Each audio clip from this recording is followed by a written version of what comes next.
Senator Bragg. Present the interim report of the Economic References Committee on improving consumer experiences, choice and outcomes in Australia's retirement system, together with accompanying documents, and I move that the Senate take note of the report.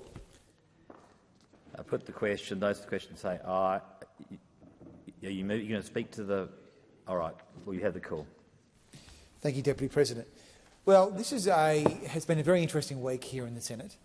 The government has chosen that it would seek to bring on a vote on the Help to Buy legislation. It has correctly identified that housing is the biggest issue, particularly for those under 40 in this country. But after 870 days since the Help to Buy policy was announced, it seems very curious that all of a sudden it appears to be urgent after the government has had 2.5 years of office, and this is the only demand-side policy or the only policy they have to aid first home buyers. And so we read and we see that the various ministers are threatening early elections, double dissolutions. I think it really shows that the government has run out of ideas when it comes to housing. Now, the good news is that the Australian people will have a smorgasbord of policy options to choose from the next election. They will have a genuine smorgasbord. They will have the policies from Labor. They've run out of ideas, but they've got a couple of things rattling around in the cupboard: Help to Buy, housing targets that fail, a housing fund that builds no houses but spends lots of money, tax cuts for foreign fund managers. That's one option. You can go for the Greens. They've got the government-owned property developer. Or you can go for the Liberals, which is going to have a range of policies, one of which already includes being allowed to take $50,000 of your own money from superannuation for a deposit for a first home, as well as other policies yet to be announced. But what I wanted to do today was to take up some time here in the Senate to let the people know that we have concluded one of the reports from the Retirement System Review, which on this occasion has looked at the viability of allowing people to use their superannuation as a mortgage offset. Now, this is not the policy of my party. This is just an idea that we have pulled apart during a committee process, and we now present that report for the Senate's consideration and for the consideration of the Australian people. And the premise of this policy is about giving people choice. And it's very curious again, and I reference the comments in question time today from the government, where they refer to the Coalition's policy on the super deposit as raiding your super. Now, it's very curious. How do you raid your own money? The answer is you can't raid your own money because it's your money by definition. So this idea of having a mortgage offset policy is really based on the idea of giving people more choice and more agency, because we believe in giving people agency. We've always believed in choice, and we think that ultimately if you give people more options, then they can make better judgments for their own personal circumstances. So this idea is not about the deposit, this is about the mortgage. So effectively a policy for people who already have a mortgage from a bank, and the basis of it is that you can offset your mortgage by using your super account, and that then reduces the amount of interest you pay, and you pay off your loan faster. So you own your house faster. That's the idea. Now, right now in Australia, according to the Bureau of Stats, 32% of lump sums taken out of superannuation are used to pay off mortgages. So 32% of the money that comes out of super is used to pay off a mortgage. So effectively, many people would say, well, what was the point of super? If people are being forced to put all their money into a savings scheme for 40 years and then they're taking it out and paying off a mortgage, then what was the point? And that is a very reasonable question to ask. Now, why would we want to have a position where we are forcing people to pay high interest to a bank whilst simultaneously forcing them to pay high fees to the super funds? Now, we know that the Labor Party loves superannuation because this is their greatest cash cow. Last year, the super funds gave the unions and co $40 million, which in campaign parlance is very significant. I mean, these are the biggest campaign funders now in Australia pretty much. And so Labor, of course, don't want to canvass these issues. But I think it's a very reasonable question.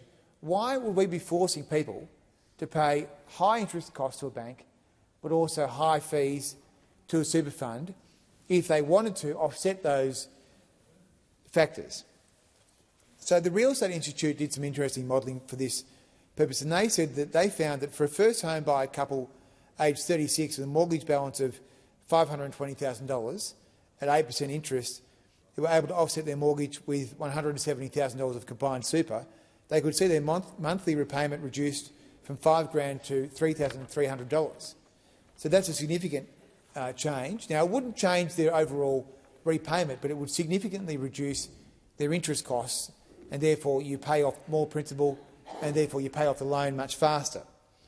Now, an actuary, Jonathan Eng, did some additional actuarial modelling which showed that if you put aside $40,000 of superannuation into an offset account, you would save 3.6 years off the mortgage and $164,000. Or if you were able to, if you're older, in your 40s or 50s, or you're able to combine in your 30s perhaps as a couple, and you were able to offset $160,000, then you would be able to save $458,000 over the course of the loan and reduce the duration of the loan by 9.9 years. So at the end of the day, if you look at the modelling here, the returns in some cases in super will be lower than the benefit of offsetting the mortgage. In other cases, the super funds might outperform. But why wouldn't we give people the choice? If you're 45 or you're 55 and you've got a large mortgage and you've got a super balance and you want to offset your mortgage, why shouldn't you be able to do that? I think it's an entirely reasonable concept. And if the data is right, I'm sure that it is from the ABS, that if more and more people are going to be retiring with big mortgages and they're using their whole superannuation balance to pay off their mortgage, then what was the point of super in the first place? So I stress again for the record that this is not a policy of my party, but it is a policy that we thought was worth pulling apart and testing through the Senate inquiry. And the actuarial modelling speaks for itself. Clearly people will be better off in certain circumstances if they choose to do this, but I again stress that this would be an option. Now, we on this side are in favour of giving people more choices. On the other side of this parliament, the Labor Party is more focused than ever on restricting choices that are available to the Australian people. And if you go back to the early 90s and you flick through some of the newspaper articles about the early stages of superannuation, Paul Keating at various times canvassed the idea of allowing people to use their super for a first home because he recognised at that stage that the bedrock of a safe retirement is home ownership, which is why all the countries which have comparable schemes to our superannuation system, like Singapore and New Zealand and Canada, all have arrangements for people to use their own money in their pension scheme for the purposes of a first home, because that is the key determinant of your success in retirement. The key determinant is not your super balance, is your housing status. So this mortgage offset idea, I think, is a good idea for economic reasons, but also for psychological reasons. Securing a home is a very important measure for most people, and I think that the recommendations that we've outlined in this report are very much worth the Senate's consideration in due course.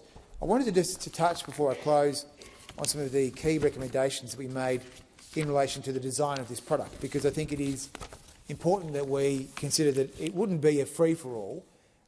We recommended that the product would have to be designed in legislation, that you would have to effectively withdraw the money from super, put it into a special product that would be issued by an authorised deposit-taking institution, which could be a bank or a building society, and the money would have to be held in that special account to offset the mortgage interest, and that's what it would be used for. It couldn't be used for any other purpose.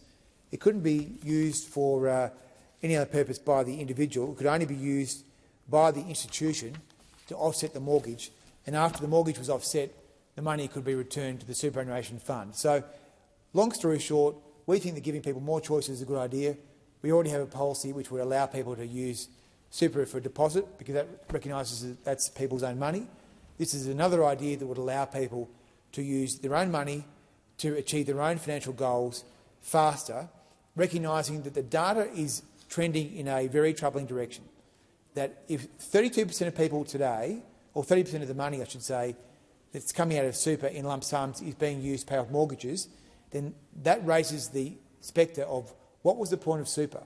If the point of super was to allow people to have money outside of the family home or outside of other savings and investments, then it's not doing a very good job if most of it is being used to pay off a mortgage, and maybe it would be better if people weren't forced to pay simultaneously high fees to a super fund and high interest costs to a bank. So this is a good idea and worth consideration.